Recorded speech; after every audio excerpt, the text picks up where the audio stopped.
Assalamualaikum. Waalaikumsalam warahmatullahi wabarakatuh.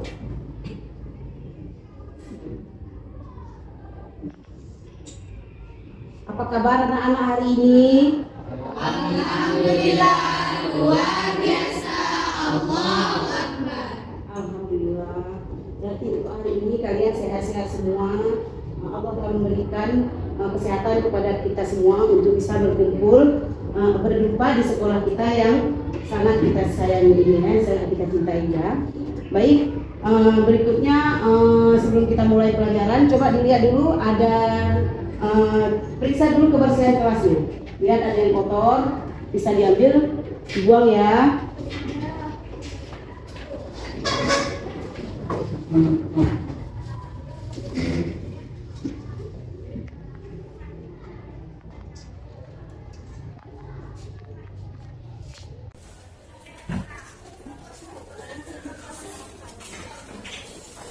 Baik, sebelum kita mulai, mari kita berdoa terlebih dahulu. Untuk ketua kelas, coba pimpin doanya. Doa dimulai.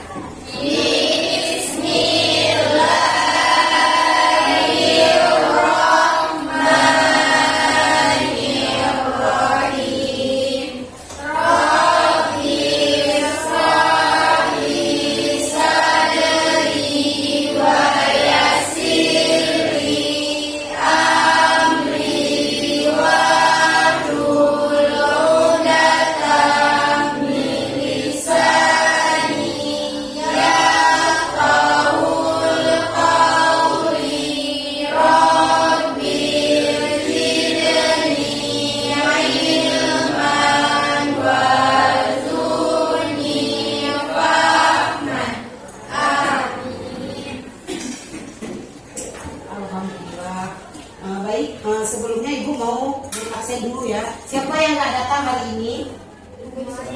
Hadir semua. Alhamdulillah, tenang hadir semua. Selanjutnya sebelum kita belajar, Ibu akan kita melakukan ice breaking dulu ya.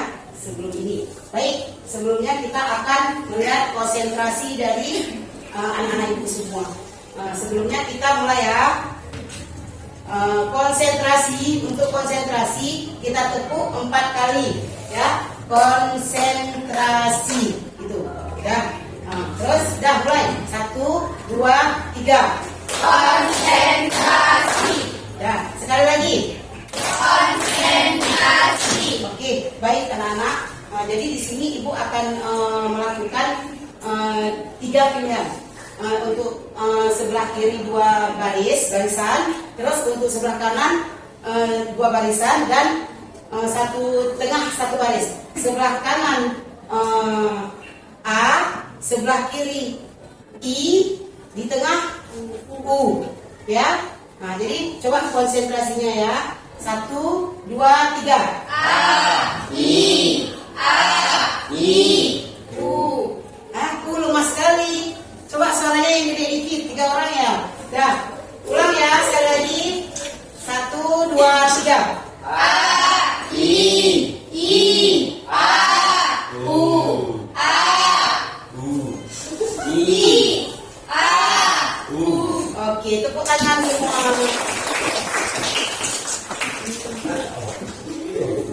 Lemah sekali ya yang U. Baik.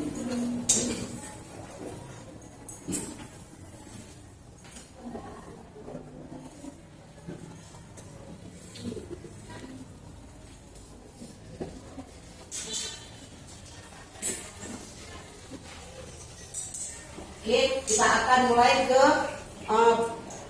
pelajarannya ya. Di sini akan kita pelajari tujuan dari pembelajaran. Ada berapa tujuan dari pembelajaran? Ada 5. Yang pertama, mengidentifikasi komunikasi bisnis.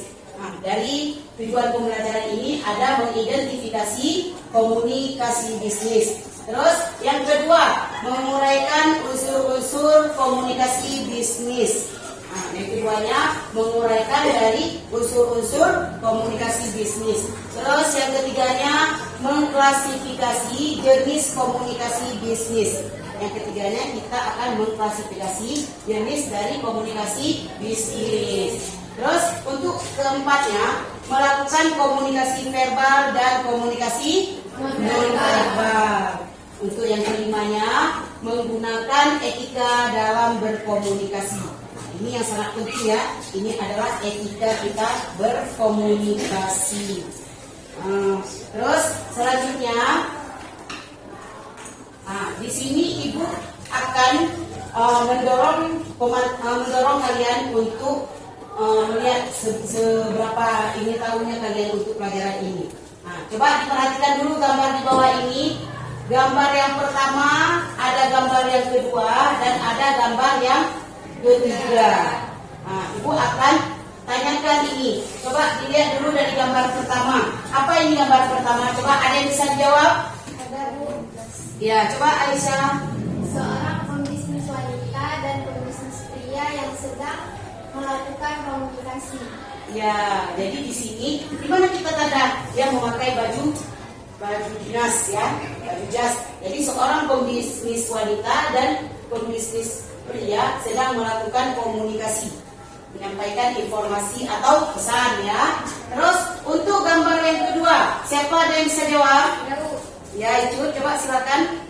Seorang pemimpin perusahaan sedang berkomunikasi dengan bawahannya. Iya, jadi ini adalah sebuah perusahaan ya. Orang yang di dalam perusahaan sedang melakukan komunikasi bisnis, yaitu ada atasan, ada bawahan atau karyawan ya. Nah, selanjutnya untuk gambar ketiga. Di sini perhatikan gambar berikut. Di sini gambar ketiga ini lebih ke masyarakatnya, tapi berbisnis juga nih ya. Nah, coba siapa yang bisa jawab? Ya, Bu. Ya, Adiel. Itu adalah seorang debt collector yang sedang menagih hutang. Ya, seorang debt collector yang sedang menagih hutang. Nah, jadi tugas dia menagih hutang ke keluarga tersebut. Nah, apa yang diambil di sini? Mobil. Jadi dia mengambil kredit mobil. Pada saat tidak dibayar, pilih bayar atau sita. Jadi pilih bayar aja, mobilnya nggak disita ya. Nah, jadi untuk gambar yang ketiga. Baik, setelah ini ada pertanyaan pemantik ya. Di sini ada pertanyaan pemantik. Ini pertanyaan ini ibu ingin tahu dorongan kalian untuk belajar hari ini. Semana jauh ya rasa ingin tahu kalian ya. Terus untuk pertanyaan yang pertama, menurut pandangan Anda bagaimana komunikasi yang dilakukan masyarakat sekarang ini khususnya remaja? Siapa bisa jawab? Ya, coba Sari.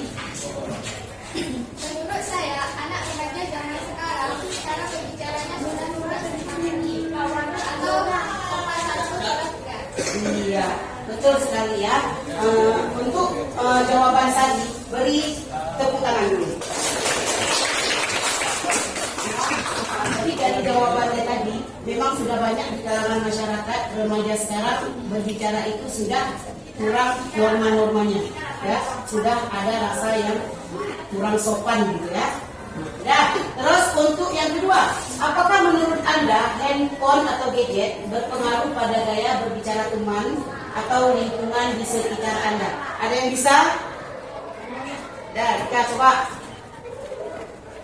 Sangat berpengaruh Bu, karena adanya itu komunikasi orang tua dan anak sudah jarang. Gaya bicara sering mengeluarkan kata kotor, tidak menyenangkan untuk kita dengar karena sering meniru apa yang dilihat di HP. Oke, terima kasih Rika. Sekarang juga bisa. Bagus ya. Jadi hari ini Rika menangkap dengan itu bagus. Dia menangkap pertanyaan dari ibu dan dia bisa menjawab dengan bagus juga seperti Sari tadi ya. Karena di sini gaya bicara anak-anak udah berpengaruh ke handphone. Karena handphone itu udah dimiliki sama anak-anak dan dipakai sehari-hari. Baik siang, malam, sore, jadi nggak ada waktu lagi di situ. Apa yang keluar di handphone, itulah yang diucapkan. Kata-katanya bisa kata-kata kasar atau kata-kata jorok, ya kan? Nah, terus yang ketiga, sebagai seorang remaja, bagaimana cara kalian menghadapi etika komunikasi yang buruk dalam bergaul? Siapa bisa menjawab? Ya, Ihsan, coba silakan. Berperilaku sopan saat berbicara, Ya. menghormati orang tua, dan saling menyayangi bersama teman. Ya, bagus. Tepuk tangan untuk Ihsan. Ini remaja, untuk menghadapi etika komunikasi yang buruk dalam bergaul, kita sebagai remaja, kalian sebagai remaja, yaitu berperilaku yang baik terhadap orang tua, teman sesama ya, baik di kelas maupun di luar, di lingkungan rumah, ya. Nah, jadi disinilah kita menjalani komunikasi etika kita dalam berbicara, ya. Nah, di situ kesopanan kita akan kita pupuk, kita tampilkan yaitu pada saat kita berbicara. Baik, sekarang kita mulai ke kegiatan inti. Nah, di sini ada pengertian dari komunikasi bisnis. Komunikasi bisnis adalah komunikasi yang dilakukan di dunia bisnis antara pedagang dengan pembeli, antara perusahaan dengan langganan, dan antara bank dengan nasabah. Jadi di situ ada pasangannya masing-masing. Jadi setiap komunikasi yang dilakukan antara pedagang dan pembeli, antara nasabah dengan bank dan perusahaan dengan langganannya, itu adalah komunikasi yang dilakukan di dalam bisnis. Ya. Terus selanjutnya ada unsur-unsur komunikasi bisnis. Di sini ada 5 unsur komunikasi bisnis. Yang pertama ada komunikator, yaitu sumber atau yang menyampaikan pesan, ya, yang menyampaikan pesan terhadap komunikasi bisnis. Terus yang kedua yaitu pesan, yaitu topik yang sedang didiskusikan. Jadi di sini ada topik yang sedang didiskusikan, ada yang menyampaikan pesan, ada topik yang dibicarakan. Terus yang ketiganya ada media atau alat, yaitu yang digunakan dalam melakukan bisnis. Ada media atau alat, ya, misalnya ada komputer, ya kan, ada laptop, ada semua infokus. Jadi itu adalah medianya. Terus berikutnya ada audiens. Audiens ini contohnya siapa? Kalian ya, kalian ya, di dalam komunikasi ini audiens ibu yang menyampaikan, kalian yang menerima pesan dari ibu atau informasi atau materi yang ibu berikan, ya. Nah, jadi di sini yang dapat mendengar seorang komunikator menyampaikan pesan atau informasi. Terus yang berikutnya umpan balik, yaitu tujuan yang akan dicapai dalam melakukan komunikasi bisnis. Jadi setelah kita melakukannya semua, kita ada tujuan.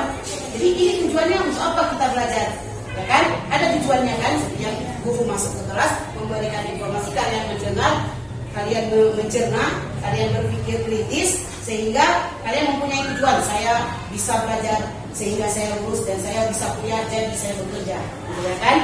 Dah, selanjutnya untuk jenis komunikasi. Di sini ada berapa jenis komunikasi?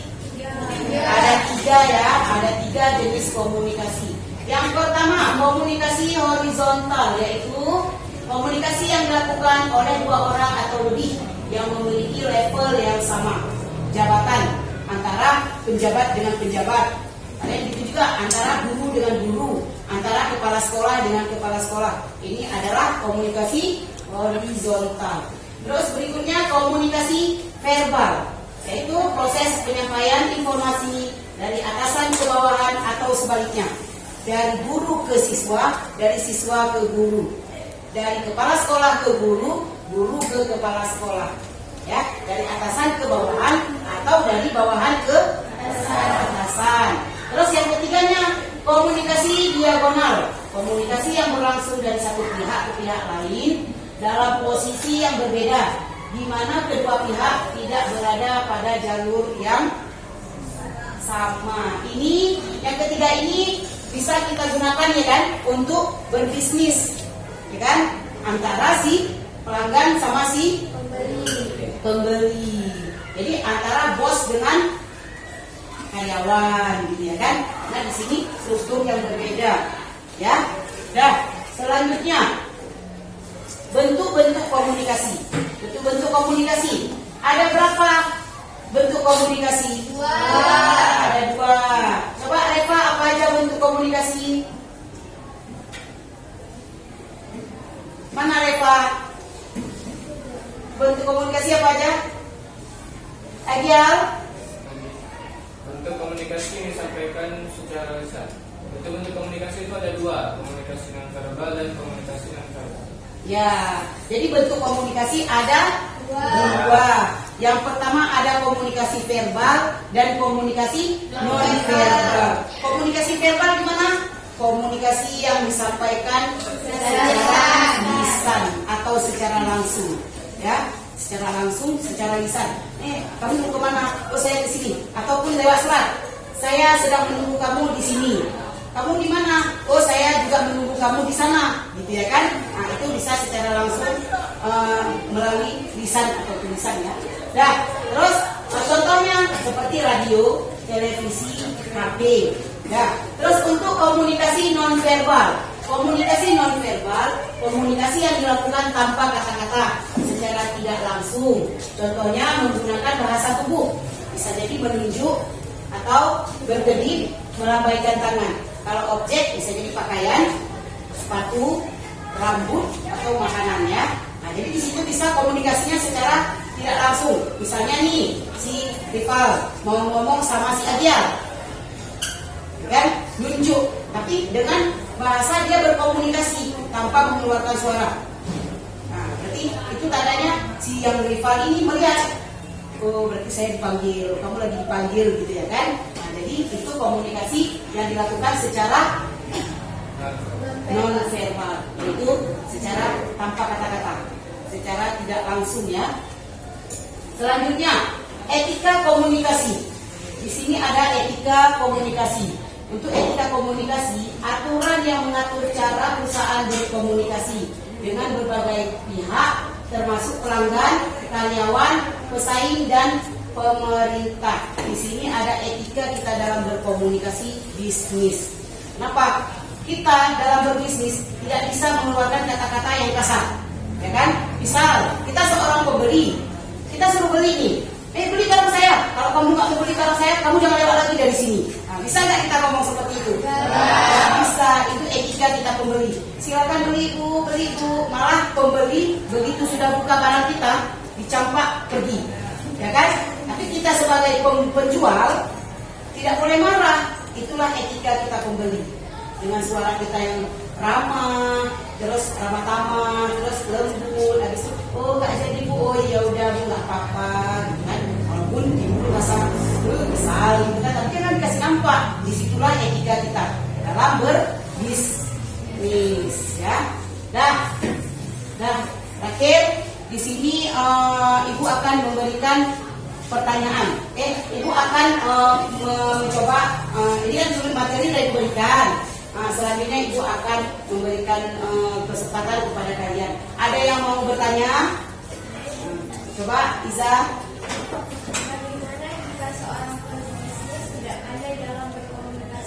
Bagaimana jika seorang pembisnis tidak pandai dalam berkomunikasi? Coba ada yang bisa jawab? Ya, coba Eva.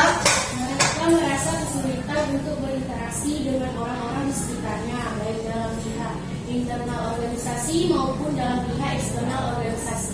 Iya, tepuk tangan dulu untuk menjawab. Oke, jadi di situ setiap pembisnis dia harus bisa melakukan komunikasi. Kalau tidak, dia tidak bisa untuk melakukan bisnis. Ya, jadi walaupun dia tidak bisa berkomunikasi dengan baik, setidaknya dia bisa untuk menyampaikan apa yang ingin dia sampaikan, yaitu usaha yang dia bangun, dia bisa menjual, bisa dia untuk menyampaikan untuk menjual barang tersebut, ya. Dah, siapa lagi yang mau bertanya? Ya, Ijut, coba. Apabila ada penjual yang beretikanya kurang tepat, apa yang harus kita lakukan? Apabila ada penjual yang beretika kurang sopan, apa yang harus kita lakukan? Baik, ada yang bisa menjawab? Ya, coba Aura. Persaingan antar perusahaan menjadi tidak sehat, konsumen menderita, terjadinya pencemaran lingkungan dan menimbulkan praktik monopoli kedelai. Ya, jadi di sini untuk pertanyaan tadi apa? Icut?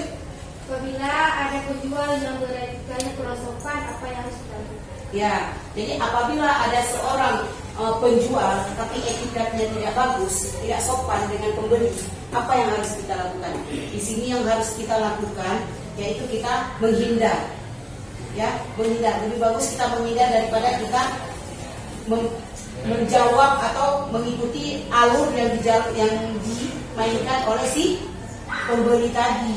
Jadi dengan kita menghindar dari dia, kita pergi, kita tinggalkan aja terus, kita abaikan ceritanya ya. Nah, di situ kita tidak akan beradu argumen atau kita beretika jelek juga seperti dia ya. Nah, jadi itu jawabannya ya. Nah, terus untuk yang selanjutnya, ada lagi yang mau bertanya? Iya, Aisyah. Komunikasi nonverbal adalah komunikasi tanpa kata-kata. Ya. Misalnya seorang yang tunawicara atau bisu. Ya. Apakah dengan dia menggerakkan salah satu anggota tubuhnya kepada temannya termasuk komunikasi? Ya, terima kasih Aisyah. Untuk pertanyaan Aisyah, ini bagus sekali nih. Siapa yang bisa menjawab? Ya, coba Alia. Iya, karena komunikasi menggunakan anggota tubuhnya merupakan komunikasi. Ya, betul sekali jawabannya. Tepuk tangan untuk yang bertanya. Jadi seorang yang tunawicara, dia berbicara dengan komunikasi ini non verbal. Dia berbicara dengan tidak langsung, yaitu tanpa kata-kata. Pada saat kita melihat orang tunawicara berbicara dengan temannya di samping, dia hanya menggerakkan anggota tubuhnya. Bisa jadi tangannya aja, bisa jadi matanya berkedip-kedip, ya kan? Nah, jadi teman yang di sebelahnya mengerti apa yang dibicarakan, karena mungkin mereka sama-sama tunawicara dan berbicara berkomunikasi secara nonverbal, secara tidak langsung, yaitu tanpa kata-kata. Jadi benar ya jawaban dari Alia bahwa kalau yang namanya komunikasi dia menggerakkan tubuhnya, apakah benar dia sedang berkomunikasi? Iya, benar. Mereka sedang berkomunikasi. Ya, oke. Tepuk tangan untuk yang berikan pertanyaan dan memberikan jawaban semuanya. Baik, selanjutnya Ibu akan memutar video ya.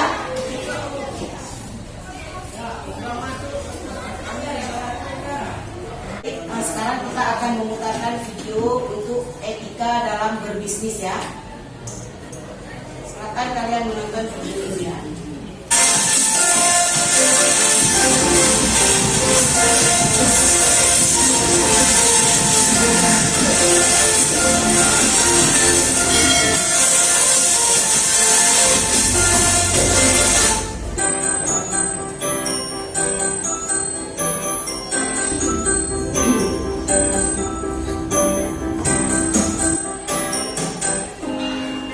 Etika bisnis.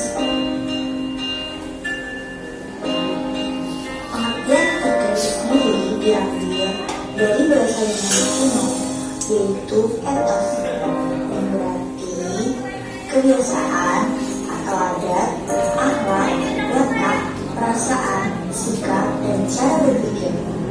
Sedangkan etika bisnis sendiri yaitu studi yang mengkhususkan mengenai moral yang benar dan moral yang salah dalam suatu kegiatan bisnis atau perusahaan.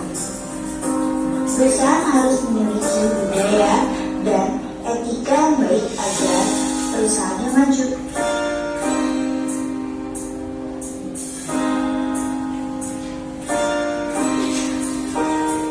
Budaya dan etika yang baik dalam perusahaan akan mempengaruhi perilaku karyawan. Perilaku karyawan yang baik akan mempengaruhi tingkah laku pengambilan keputusan agar lebih bijaksana. Hal ini menjadi dasar kekuatan perusahaan.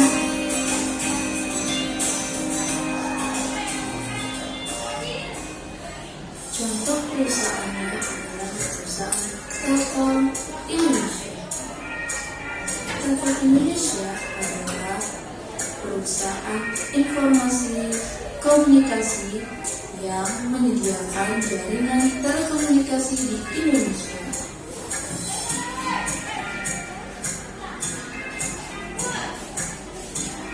Telkom Indonesia memiliki slogan "Work in Movement",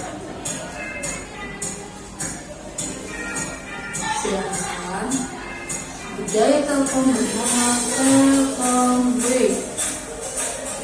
Budaya perusahaan Telkom dijadikan acuan oleh perusahaan dalam berpikir dan bertindak di setiap karyawan. Dengan Telkom Break diharapkan sikap karyawan memiliki pemikiran dan tujuan yang sama.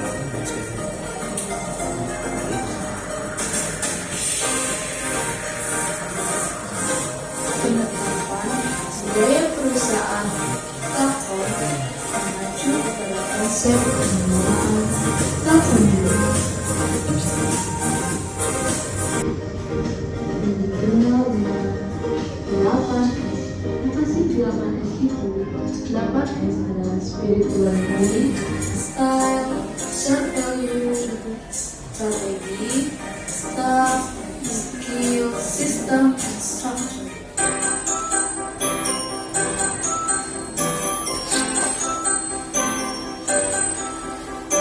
Di Pandawa lebih sementara ini akan terjadinya etika dalam Di Pandawa tempat pergantian label dari makanan-makanan kadaluarsa. Kalau kita lihat ada berbagai macam sekali produk makanannya, karena di sini pun ada 4 lantai dan banyak sekali makanan yang sudah kadaluarsa dan diganti labelnya oleh PT Pandawa ini. Kalau kita lihat ada mayones, kemudian ada selai, ada saus tomat, ada daging, ada juga produk-produk makanan bayi seperti susu, marshmallow, dan lain sebagainya. Sekarang saya akan menunjukkan bagaimana mekanisme pergantian dari label tersebut.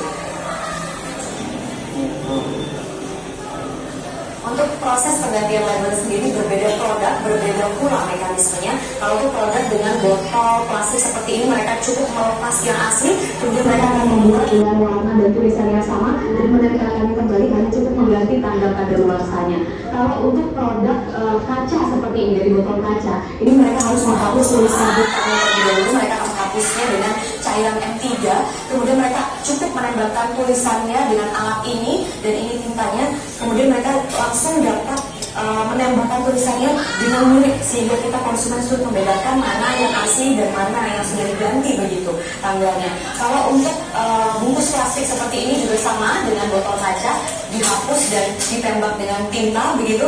Nah, kalau untuk kardus seperti ini cukup sulit caranya. Mereka harus menghapus tulisannya. Setelah menghapus, karena ada kerusakan sedikit, mereka akan menyablonnya dengan warna yang sama, serupa seperti itu. Kemudian mereka juga akan menembaknya dengan tulisan. Dan modus yang terakhir, mereka akan melepas semua tulisan atau tanda kadaluarsa yang tercantum di dalam kardus. Dan ini juga yang memperhatikan karena pemilik toko ataupun pemilik pasar suara ini tidak menyadari begitu kalau ada, tidak curiga begitu kalau ada tulisan yang dirobek seperti ini, berarti ini sudah diganti tanggal kadaluarsanya. Dan yang prihatinnya lagi juga banyak sekali produk-produk untuk bayi dan makanan seperti ada susu formula dan lain sebagainya. Dan ini adalah bahan-bahan makanan yang kita konsumsi sehari-hari. Ada mayones, kemudian ada dressing salad, sampai ada snack, selai, dan juga masih banyak lagi. Dan PT Pandawa ini sudah beroperasi sejak 2 tahun yang lalu, tepatnya di tahun 2014. Pendistribusiannya sendiri mulai di tahun 2016, dan mereka mendistribusikan di sejumlah pasar swalayan dan juga minimarket besar yang ada di Indonesia. Dari Jakarta, Maria Lizia Al-Hasni, Arija Yusman, Metro TV. Kedukung Legar Podcast. Baik, di video yang telah kalian tonton, di situ kalian bisa mengambil satu kesimpulannya bahwa di sini adalah PT Pandawa yang ada di Jakarta. Mereka melakukan etika buruk dalam berbisnis. Nah, jadi di sini mereka menjual barang-barang yang sudah kadaluarsa sehingga bisa mempengaruhi. Barang yang dijual itu kan untuk bayi, susu bayi ya kan. Terus makanan-makanan, mereka lebih ke makanan-makanan yang sudah kadaluarsa dijual sehingga banyak orang yang menderita penyakit ya kan. Karena barang yang sudah kadaluarsa diolah dengan dijual kembali. Yang diolah itu apa? Kemasannya, isi di dalamnya tidak diolah. tetap isi di dalam sudah kadaluarsa, tidak bisa diperjualbelikan lagi ya. Baik, sekarang setelah video ini kita akan membuat satu kelompok. Kalian akan bekerja sama dengan kelompok, membuat satu kelompok untuk mencari bahan-bahan di internet ya mengenai video atau materi yang sudah kita pelajari. Baik, silakan anak-anak bagi kelompoknya.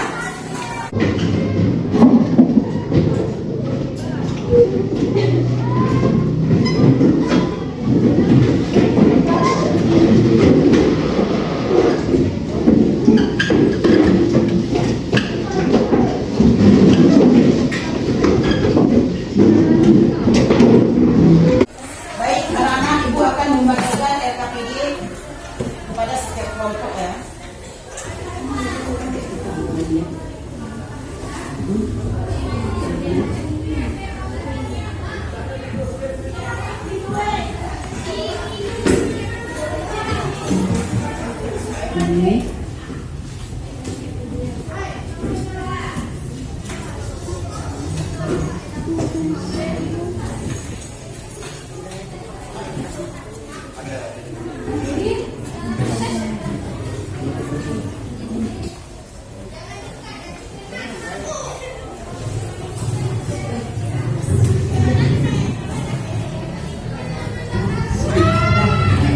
Segera dikerjakan terus, soalnya ada di dalam lembar RKPD ini.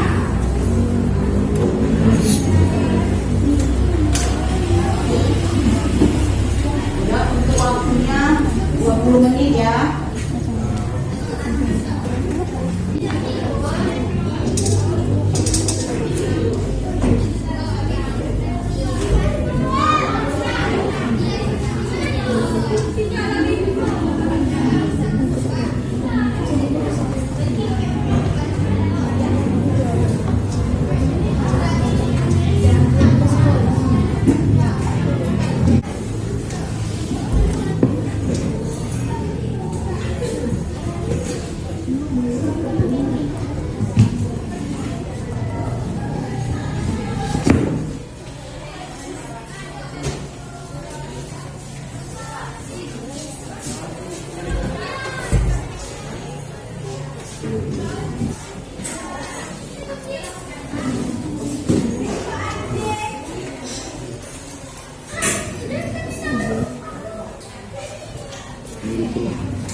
Dah kemudian untuk ini tunjuk ini. Ini buat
kita dituntut untuk mencari tugas di internet ya.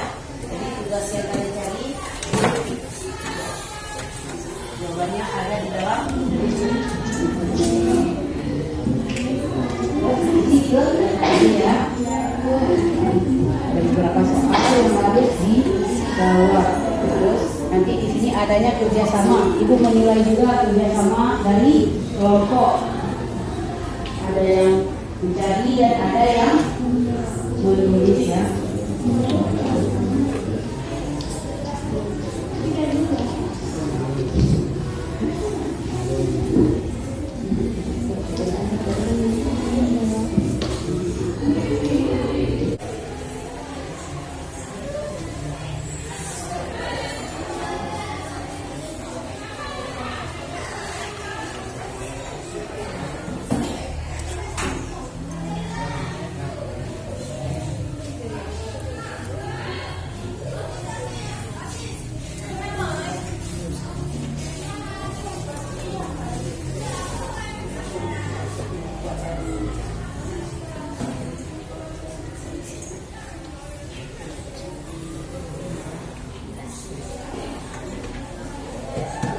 Buat ada kerjasama dari kelompok.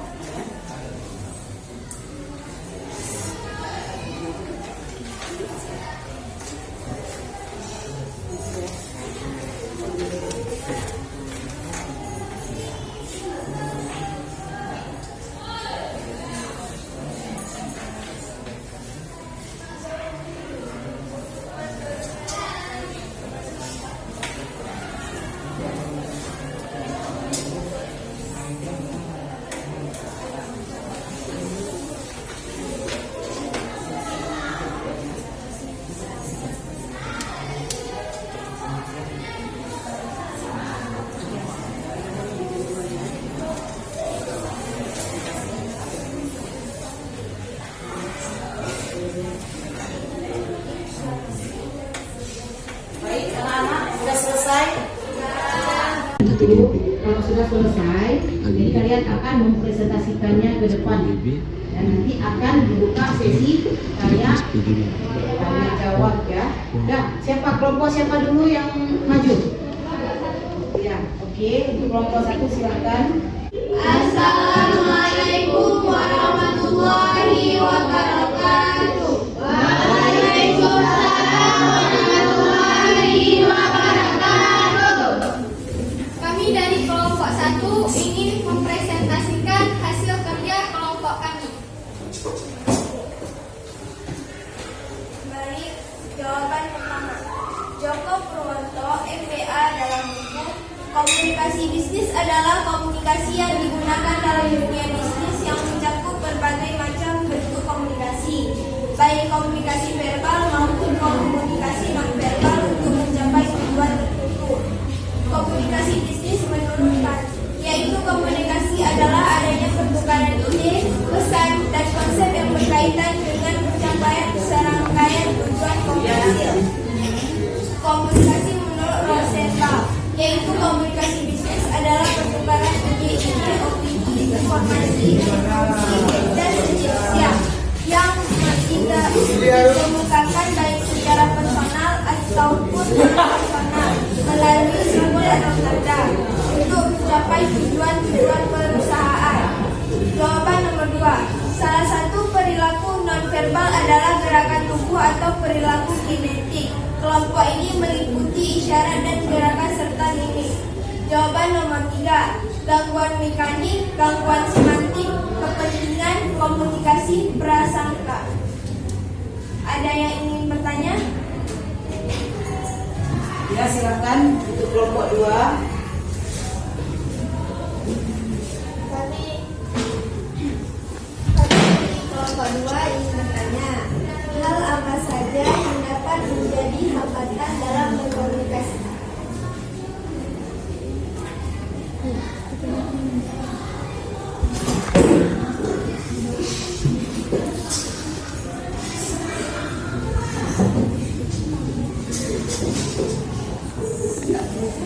Baik, saya akan menjawab pertanyaan dari kelompok 2.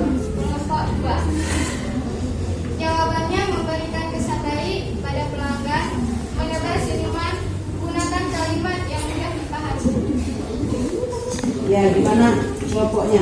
Kami sangat Itu adalah hambatan-hambatan yang ada dalam berkomunikasi ya.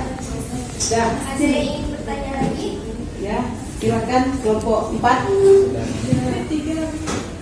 Assalamualaikum warahmatullahi wabarakatuh. Waalaikumsalam warahmatullahi wabarakatuh. Kami dari kelompok 3 ingin bertanya kepada kelompok bersama. Apa saja tips komunikasi yang baik dengan pelanggan? Berbicara halus, tidak emosi, mengucap maaf, dan berterima kasih.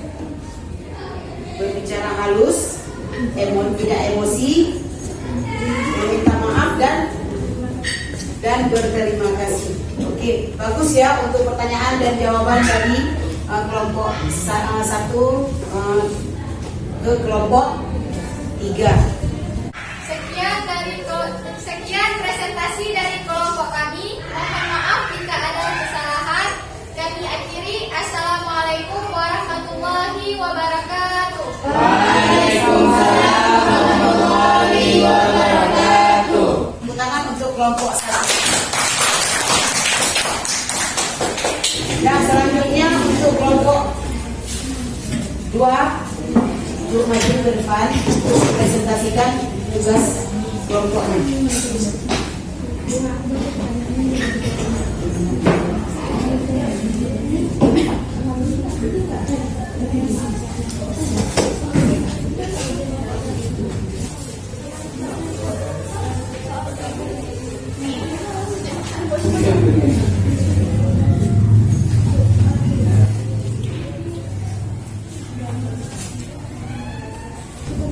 Assalamualaikum warahmatullahi wabarakatuh. Waalaikumsalam warahmatullahi wabarakatuh. Kami dari kelompok 2 ingin mempresentasikan hasil dari kerja kelompok kami. Jawaban yang pertama. Menurut Agus M. Harjana, komunikasi merupakan kegiatan di mana seseorang menyampaikan pesan melalui media tertentu kepada orang lain dan sesudah menerima pesan kemudian memberikan tanggapan kepada pengirim pesan. Jawaban nomor 2. Gerakan tubuh atau perilaku kinetik. Kelompok ini meliputi isyarat dan gerakan serta mimik. Jawaban soal nomor 3. Gangguan mekanik, gangguan semantik, kepentingan, kebisingan, dan prasangka.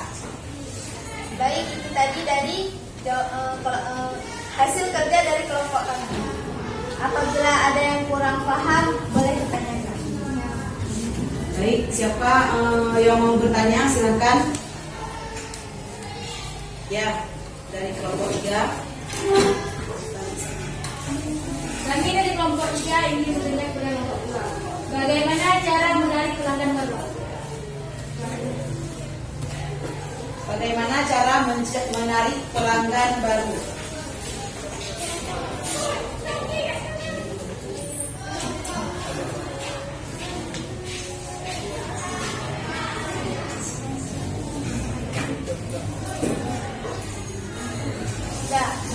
Kami akan menjawab pertanyaan dari kelompok 3. Pertanyaannya, bagaimana cara menarik pelanggan baru? Pertama, tawarkan diskon dan promosi dan promosikan kelebihan dari produk Anda. Ya, gimana jawabannya? Belum, coba dijelasin lebih panjang sedikit lagi. Lebih mendetil ya. Bagaimana cara menarik pelanggan baru? Misalkan ada pelanggan baru datang ke toko kita. Bagaimana biar dia tuh jadi pelanggan tetap di toko kita? Yang pertama, tawarkan diskon dan promosi. Kita mendiskon barang yang dia beli agar dia kembali lagi ke toko kita dan promosikan kelebihan dari produk Anda. Apabila ada kelebihan-kelebihannya, dipromosikan dengan baik kepada pelanggan tersebut. Gimana? Pas ya. Jadi untuk menarik pelanggan baru, menjumpai dulu ya orangnya ya. Kedua, bertatap muka, di situ mempromosikan barang-barang kita ya. Jadi seperti itu jawaban dari kelompok 2. Nah, ada lagi yang mau ditanyakan? Ya, silakan kelompok 4. Assalamualaikum warahmatullahi wabarakatuh. Kami dari kelompok 4 ingin mengajukan pertanyaan. Mengapa kita harus melakukan komunikasi dengan pelanggan? Kenapa kita harus melakukan komunikasi dengan pelanggan?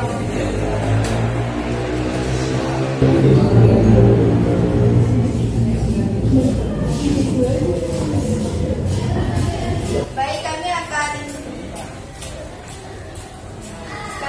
menjawab soal dari kelompok 4. Pertanyaannya tadi bagaimana cara Mengapa kita harus berkomunikasi dengan pelanggan? mengapa kita harus berkomunikasi dengan pelanggan? Jadi jawabannya adalah kita berkomunikasi dengan pelanggan agar dapat memudahkan kita dalam mempromosikan brand di masa yang akan datang, di masa depan. Ya, jadi setiap pembeli dan penjual, si penjual ini harus melakukan komunikasi. Kalau dia tidak melakukan komunikasi, maka barang dia akan tertumpuk, akan tertaruh di situ, nggak akan terjual. Dengan dia berkomunikasi, melakukan promosi-promosi, maka dengan itu dia akan mendapatkan hasil yang memuaskan, baik di bidang penjualan maupun di bidang masalahnya ya, dari dalam pemasarannya. Oke, kalau udah boleh ditutup. Baik, cukup sekian dari kelompok kami. Apabila ada lebih dan kurang, kami mohon maaf. Wassalamualaikum warahmatullahi wabarakatuh. Waalaikumsalam warahmatullahi wabarakatuh. Tepuk tangan untuk kelompok.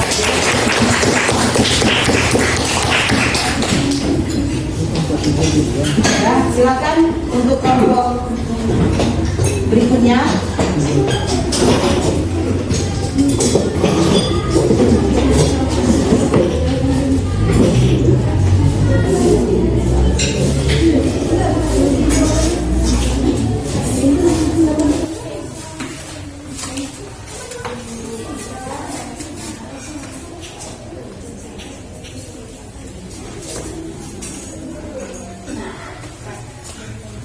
Assalamualaikum warahmatullahi wabarakatuh. Waalaikumsalam warahmatullahi wabarakatuh. Kami dari kelompok 4 ingin mempresentasikan hasil LKPD kami.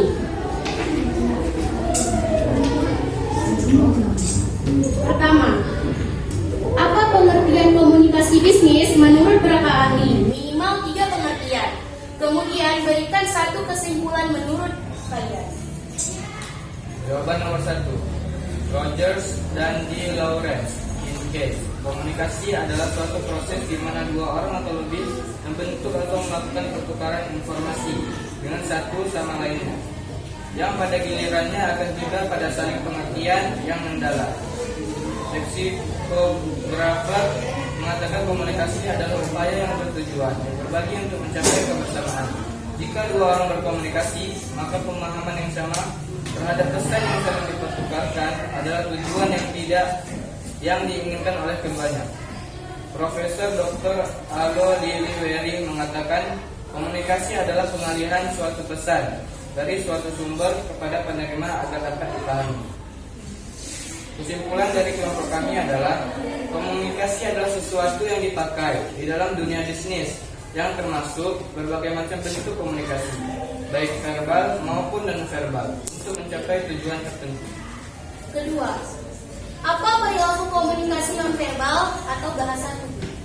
Komunikasi non-verbal adalah proses transmisi pesan dari pengirim yang disebut komunikator kepada penerima yang disebut komunikat, tanpa menggunakan kata-kata dan simbol huruf, melainkan menggerakkan salah satu anggota tubuhnya, yaitu bahasa isyarat. Apa 5 hambatan dalam berkomunikasi? 1. Gangguan mekanik. 2. Gangguan somatik. 3. Kepentingan. 4. Motivasi. 5. Prasangka. Sekian presentasi kami. Jika ingin dikatakan kalau bisa. Ya, untuk kelompok silakan bertanya.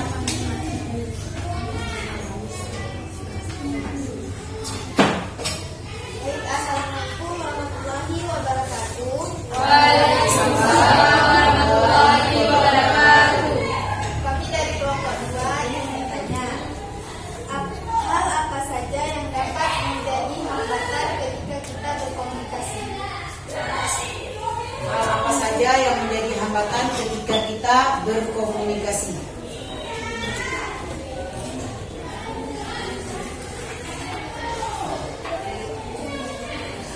Hal yang menjadi hambatannya ada 5, yaitu hambatan fisik, psikologis, dan hambatan semantik.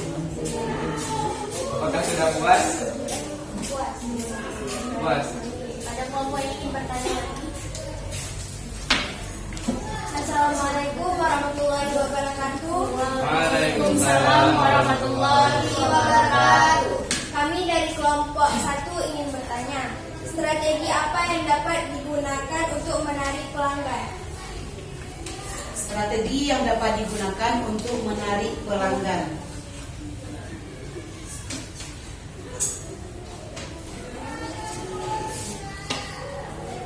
Strategi yang digunakan adalah melalui pemanfaatan media sosial. Perusahaan Anda harus menjalin hubungan baik dengan pelanggan. Apakah puas? Gimana? Jadi perusahaan harus menarik pelanggan. Itulah dengan media sosial. ya, dengan menggunakan media sosial. Itu salah satu strategi untuk menarik pelanggan. Oke, ada lagi? Sudah selesai? Sudah. Kalau sudah silakan dulu.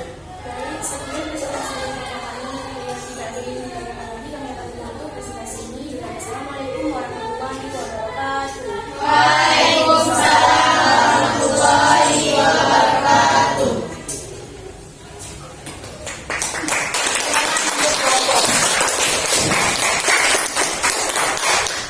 Dah, sudah selesai dan materinya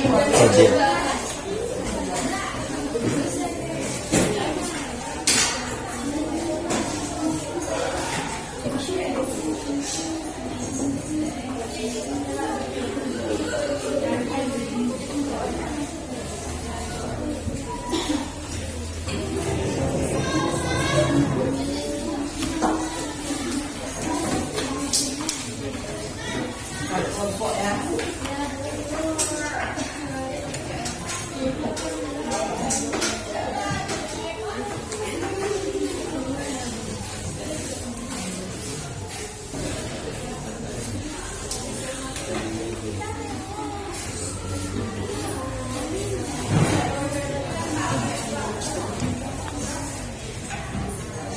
Baik, untuk hasil kelompok, di sini hasil kelompok dari yang telah kalian kerjakan dan kalian mencari di internet.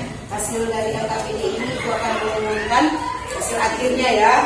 Untuk kelompok 1 mendapatkan nilai memuaskan. Ulangan. Terus untuk kelompok 2 mendapatkan nilai juga memuaskan. Untuk kelompok 3 mendapatkan nilai sangat memuaskan. Dan selanjutnya untuk kelompok 4 nilainya bagus. Jadi nilainya bagus walaupun tidak sangat memuaskan, tapi nilainya termasuk bagus ya. Jadi itu ada nilai plus juga dari ibu ya. Nah, tepuk tangan untuk kelompok 4. Baik, hari ini pelajaran kita sudah selesai ya. Tapi sebelumnya Ibu akan memberi umpan balik terlebih dahulu dengan materi-materi yang telah kita pelajari hari ini ya.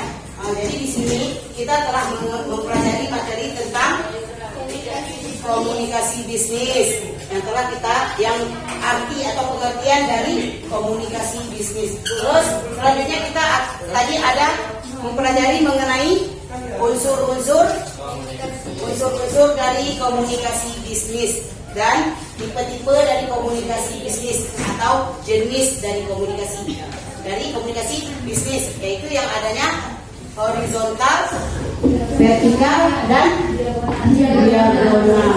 Baik, untuk hasil tindak lanjutnya kalian kembali dulu ke tempat duduk semula. Seperti semula ya.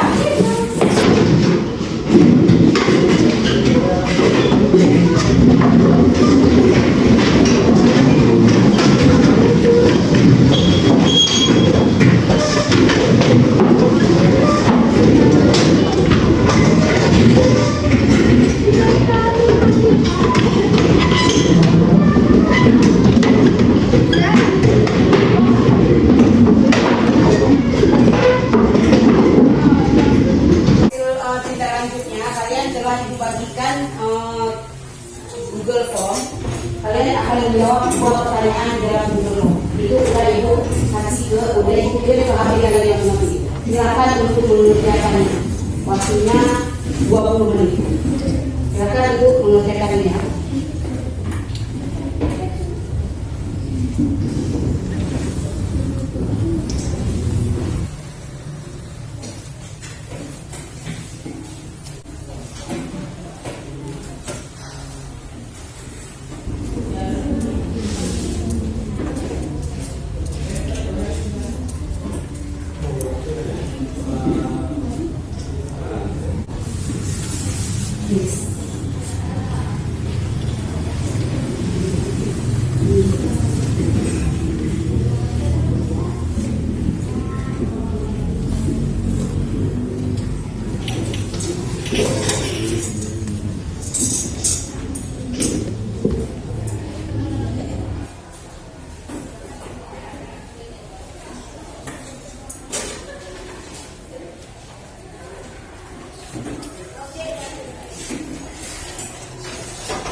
Baik, anak-anak, udah selesai?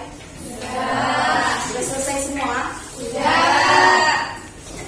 Nanti yang ada di HP kalian itu kan soal Google Form ya, yang ibu berikan. Nanti akan ibu periksa, ya. Nah, jadi kalau udah selesai, udah dikirim kan? Udah, berarti udah masuk ke Google ibu ya. Udah. Untuk selanjutnya ibu informasikan terlebih dahulu. Untuk pelajaran berikutnya kita kan akan berakhir nih. Nah, jadi untuk pelajaran berikutnya di sini kita akan masuk ke bab berikutnya, yaitu judulnya menerapkan komunikasi bisnis sedalam bahasa Inggris. Itu untuk pelajaran berikutnya ya. Kita masuk di hari berikutnya. Oke. Nah, sebelum kita tutup, mari kita bermain sedikit, yaitu ice breaking. Ya. Di sini udah tegang-tegang tadi kan? Kita belajar udah tegang-tegang, udah capek mengerjakan tugas LKPD, tugas-tugas stimulus. Dah, setelah itu kalian udah mengerjakan kelompok, udah maju ke depan, udah presentasi. Sekarang kita mau merenggangkan otot, ya, untuk mengakhiri pelajaran kita hari ini.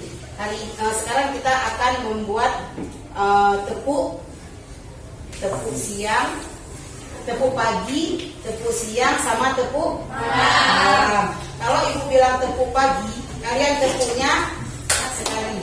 Kalau ibu bilang tepuk siang, kalian tepuknya 2 kali. Kalau ibu bilang tepuk malam, kalian tepuknya setengah, jangan bunyi ya. Jadi kalau pagi, siang, malam, ya. Nah, konsentrasi ya. Oke, fokus. Baik, 1, 2, 3. Pagi, siang, 3 kali. Jangan 3 kali, 2 kali. Baik, ibu ulang. 1, 2, 3. Pagi,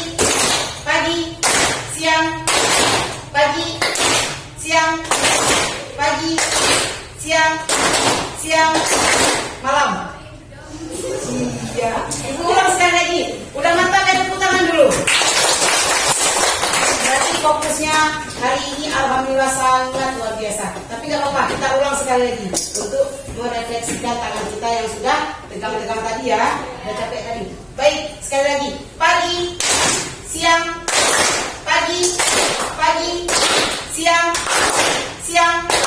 pagi, malam. Ulang. Pagi, malam. Pagi, malam. Siang, pagi, siang, malam. Oke, bagus, nggak apa-apa. Udah ya, udah cukup. Berarti hari ini konsentrasinya sangat bagus dan sangat fokus terhadap pelajaran yang kita pelajari hari ini. Baik, sebelum kita tutup, kita berdoa terlebih dahulu. Coba ketua kelas memimpin doa penutup. Doa dimulai.